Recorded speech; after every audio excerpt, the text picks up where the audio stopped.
So hello friends, welcome in my channel. Today we are discussing about hybridization. In this topic we are discussing about why we need hybridization and how orbitals hybridize. So let us discuss. So hybridization is होता क्या है basically? Hybridization एक mixture है, क्या है? Mixture. Hybridization means mixture. Hybridisation में mixture होता है और लेकिन किसका मिक्सचर होता है ये भी देखो. हाइब्रिडाइजेशन एक एटॉमिक ऑर्बिटल्स का मिक्सचर होता है. एटॉमिक ऑर्बिटल्स क्या होता है? मिक्सचर होता है. कौन? हाइब्रिडाइजेशन. तो आपको याद रखना है कि hybridisation is a mixture of atomic orbitals. और ऑर्बिटल्स क्या होते हैं आपको तो पता ही होगा. ठीक है, अब एक डिफिनेशन देखते हैं. बेसिकली लिखा क्या है? When different atomic orbitals of same और नियरली सेम, यहाँ पे ध्यान रखना, सेम और nearly same energy combine together to form new hybrid orbital is called hybridisation. अब समझ में मीन्स क्या बोल रहा है ये कि जब कोई डिफरेंट एटॉमिक ऑर्बिटल्स मीन्स कोई डिफरेंट सिलेक्ट कर लो कि ये सी है, ये एच है, इसके एटॉमिक ऑर्बिटल्स और इसके एटॉमिक ऑर्बिटल्स जो कि सेम और नियरली सेम एनर्जी के हों, मीन्स या तो सेम एनर्जी के हो या तो नियरली सेम एनर्जी के हो, combine together to form new hybrid orbital is called hybridisation. और इन दोनों के कंबाइन होने के ऑर्बिटल्स के बाद जो एक ऑर्बिटल्स बनते हैं इसी क्या कहते हैं? Hybrid orbitals. और इसी हाइब्रिड ऑर्बिटल से क्या होता है? हाइब्रिडाइजेशन होता है. तो इतना क्लियर हो गया. अब देखो यहाँ पे हाइब्रिडाइजेशन होता क्यों है, बेसिकली ये समझते हैं कि डिफरेंशिएशन होता कैसे. बेसिकली भी ये समझते हैं मींस हाइब्रिडाइजेशन क्या वर्क है, क्यों ये आया. आइए समझते हैं कि हाइब्रिडाइजेशन क्यों नेसेसरी है हमारे लिए. तो इससे पहले हम भूल जाते हैं कि हाइब्रिडाइजेशन कुछ होता है. हम एक एग्जांपल देखते हैं. क्या देखते हैं? एग्जांपल. जैसे हमारे पास ये क्या है? CH4 जो क्या है? मीथेन है. मीथेन जो कार्बन एटम है इसका क्या होता है? एटॉमिक नंबर क्या होता है? 6 होता है. इसके इलेक्ट्रॉनिक कॉन्फ़िगरेशन करो 1s 2s 2p2. ठीक है, इलेक्ट्रॉनिक कॉन्फ़िगरेशन हो गया. अब इसको इलेक्ट्रॉन हम इसमें रिप्रेजेंट कर देते हैं. इसमें कितने जाएंगे? 2. फिर इसमें कितने जाएंगे? 2. फिर 1 2.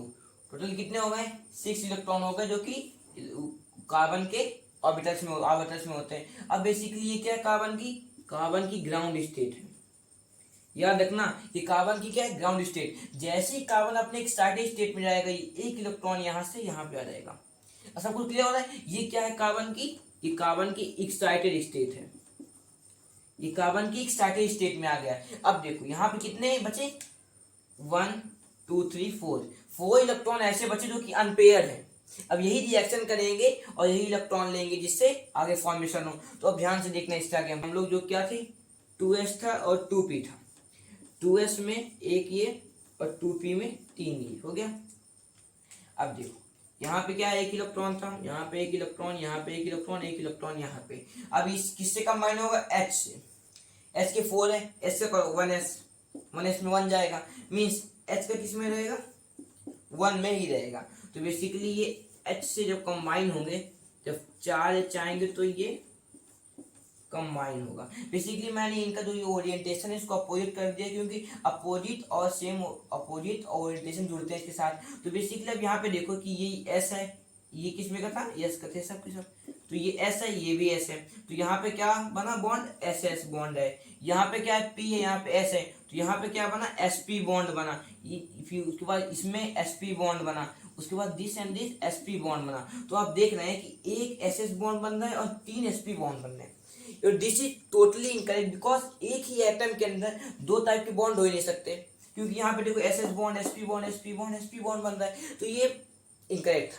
इसीलिए यहाँ पे यूज होने लगा हाइब्रिडाइजेशन और इसी को कहते हैं बर्थ ऑफ हाइब्रिडाइजेशन. अब आइए लोग समझते हैं कि कैसे कोई सब्सटेंस हाइब्रिडाइज होता है. आइए लोग समझते हैं कि कोई सब्सटेंस हाइब्रिडाइज कैसे होता है. एग्जांपल लेते हैं अपना CH4 वही मीथेन का. तो कार्बन में ध्यान से देखना इसमें कितने हैं? 1s 2s 2p 2 2 2. कितने इलेक्ट्रॉन हो गए? 6 इलेक्ट्रॉन पूरे हो गए. अब यहाँ पे अब इसकी स्टार्टिंग स्टेट क्या थी? स्टार्टिंग स्टेट थी कि इसमें 2 इलेक्ट्रॉन पूरे, 1s में 1 इलेक्ट्रॉन, 2p में तीनों ऑर्बिटल में 1 इलेक्ट्रॉन थे. ठीक है, अब बेसिकली रिएक्शन होगा तो ये काम आएंगे क्योंकि ये तो पहले से पेयर है. इनको पेयर करने के लिए यहाँ पे देखना ये क्या हो गया. यहां तक तो कहानी सेम थी पहले भी.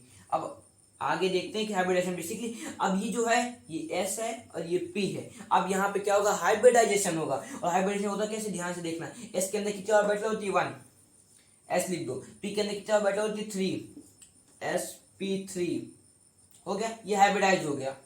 क्या हो गया, और इसी को यहाँ पे 4 अलग में बांट देंगे, जो कि चारों में एक इलेक्ट्रॉन हो गए, और चारों ऑर्बिटल्स का नाम होगा sp3 एंड sp3। अब समझ में आए, ये चारों ऑर्बिटल्स हो गए, उनके पास सेम बॉन्ड हो गया एंड सेम क्या हो गई, एनर्जी हो गई। अब क्लियर हुआ। अब यहाँ पे देखो ये क्या हो गया, हाइब्रिडाइज हो गया। ये यहाँ पे क्या हो गया, हाइब्रिडाइज हो गया, लेकिन यहाँ पे हाइब्रिडाइज नहीं था। अब ध्यान से देखना नीचे का प्रोसेस क्या होता है। सो फ्रेंड्स देखते हैं अब हाइब्रिडाइज होने के बाद क्या होता है। ये सारे इलेक्ट्रॉन यहाँ पे आ गए, ठीक है। हमारे पास क्या था, H था। H के हम अपने 4 बना लेते हैं, डिफरेंट ओरिएंटेशन कर देते हैं, ठीक है। ये H के थे, H के सारे किस में थे, S, और इनका क्या नाम था, sp3।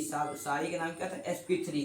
अब यहाँ पे ध्यान से देखना, इसके और इसके बीच जो बॉन्ड बनेगा वो sp3, इसके बीच sp3, इसके बीच sp3 एंड इसके बीच sp3। अब क्लियरली यहाँ पे देख सकते हो कि एक एटम के अंदर एक ही टाइप का बॉन्ड है और सब बॉन्ड की सेम एनर्जी है। यही था कॉन्सेप्ट ऑफ हाइब्रिडाइजेशन। इसी कॉन्सेप्ट से हमारे जितने रिएक्शन करते हैं, क्लियर हो गया फ्रेंड्स। यही था हम लोग का हाइब्रिडाइजेशन, और हम लोग अपने नेक्स्ट वीडियो में डिस्कस करेंगे हाउ टू फाइंड हाइब्रिडाइजेशन। उस वीडियो को आप जरूर देखिएगा। अगर आपको वीडियो अच्छा लगा हो तो लाइक करिए, चैनल को सब्सक्राइब करिए। तब तक के लिए बाय बाय।